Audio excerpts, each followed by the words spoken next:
गंगा जी की उत्पत्ति के विस्तृत प्रसंग में नारद जी ने पूछा, भगवान विष्णु स्वरूपा एवं विष्णुपदी नाम से विख्यात गंगा भारतवर्ष में किस प्रकार और किस युग में पधारी? पापों का नाश करने वाला यह पवित्र प्रसंग मैं सुनना चाहता हूँ। भगवान नारायण कहते हैं, नारद, राजा सगर नामक एक सूर्यवंशी सम्राट हो चुके हैं। उनकी 2 रानियां थीं, बेदमी और शैव्या। शैव्या से एक पुत्र उत्पन्न हुआ जिसका नाम असमंजस था। दूसरी रानी बेदमी ने भी पुत्र की कामना से भगवान शंकर की उपासना की।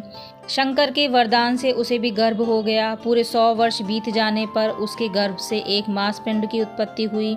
उसे देखकर वह बहुत दुखी हुई और उसने भगवान शिव का ध्यान किया। तब शिव जी ब्राह्मण के वेश में उसके पास पधारे और उस मांसपिंड को 60,000 भागों में बांट दिया। वे सभी टुकड़े पुत्र रूप में बदल गए। तब एक बार राजा सगर ने 100 अश्वमेध यज्ञ करने का संकल्प लिया। तब वे 99 यज्ञ कर चुके तथा 100वां यज्ञ करने के लिए उन्होंने अपना श्याम वर्ण घोड़ा छोड़ा तो इंद्र ने यह समझकर कि राजा सगर के 100 अश्वमेध यज्ञ पूरे हो जाने पर इंद्रासन न छिन जाए, उनके घोड़े को कपिल मुनि के आश्रम में ले जाकर बांध दिया। तात्पर्य यह था कि राजा सगर का बहुत बड़ा कुल होने से वह किसी ऋषि शाप से ही नष्ट हो सकता था। कपिल मुनि सबसे श्रेष्ठ माने जाते थे और उनके तेज को सहने की सामर्थ्य किसी भी राजा में न थी। राजा सगर के 60,000 तेजस्वी पुत्र घोड़े को खोजते खोजते कपिल मुनि के आश्रम तक पहुंच गए। अश्व को वहां देखकर उन्हें बड़ी प्रसन्नता हुई और वह मुनि को प्रणाम किए बिना उस अश्व को पकड़ने दौड़े। ऐसा अनादर देखकर कपिल मुनि क्रोधित हो गए। उस क्रोध भरी दृष्टि निक्षेप से ही वे क्षण भर में वहीं पर भस्म हो गए। ये समाचार सुनकर राजा सगर की आंखें निरंतर जल बहाने लगीं। वे दुखी होकर घोर जंगल में चले गए। तब उनके पुत्र असमंजस ने अपने भाइयों के उद्धार के लिए एक लंबे समय तक तपस्या की, लेकिन अंत में वह भी काल के कलेवा बन गए। तदुपरांत असमंजस का पुत्र अंशुमान कपिल मुनि की बहुत सेवा करके उस अश्व को वापस लाया, जिससे राजा का यज्ञ पूर्ण हुआ।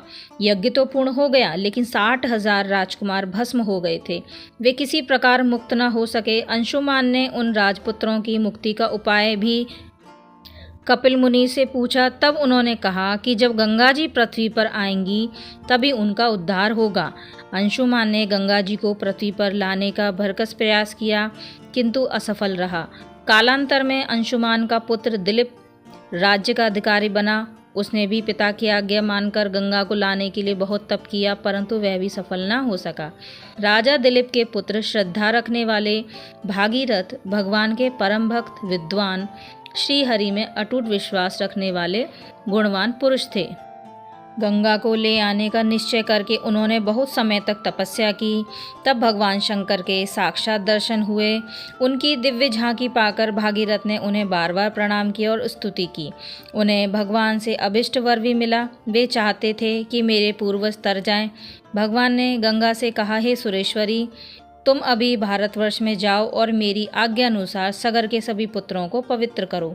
तब श्री गंगा जी ने पृथ्वी पर आना स्वीकार कर लिया। जिस समय गंगा पृथ्वी पर आने को हुई तो उस समय उनके वेग को संभालने के लिए शिव जी ने उन्हें अपने मस्तक पर धारण किया और वे गंगाधर के नाम से विख्यात हुए। फिर जब जटाओं में से उन्होंने एक बूंद छोड़ी तो गंगा का पृथ्वी पर अवतरण हुआ। गंगा भूतल पर उतरकर राजा भागीरथ के पीछे पीछे चलने लगी। वेग के कारण मार्ग में ऋषि का आश्रम बह चला। मुनि कुपित हो गए और सारी नदी का आचमन कर लिया। तब फिर भागीरथ की आराधना से जब मुनि प्रसन्न हुए तो गंगा को अपनी जंघा से प्रकट किया। तब गंगा भागीरथी से जाह्नवी कहलाईं। फिर राजा भगीरथ गंगा की स्तुति करके उन्हें अपने साथ ले वहां पहुँचे जहां सगर के 60,000 पुत्र जलकर भस्म हो गए थे। परम पवित्र गंगा का जल का स्पर्श पाकर वे राजकुमार बैकुंठ को चले गए। भागीरथ अपने पूर्वजों को तार कर कृत्य हो गए। चूँकि राजा भगीरथ गंगा को पृथ्वी पर लाए, इसलिए गंगा मैया को भागीरथी भी कहा जाता है। थी माँ गंगा के पृथ्वी पर अवतरित होने की कथा। यह कथा आपको कैसी लगी? यदि यह पसंद आई हो तो अपने फैमिली फ्रेंड्स के साथ ज़रूर शेयर करें और हाँ, हमें सब्सक्राइब करना ना भूलें। मैं मिलती हूँ आपको अगली वीडियो में, तब तक के लिए राधे राधे।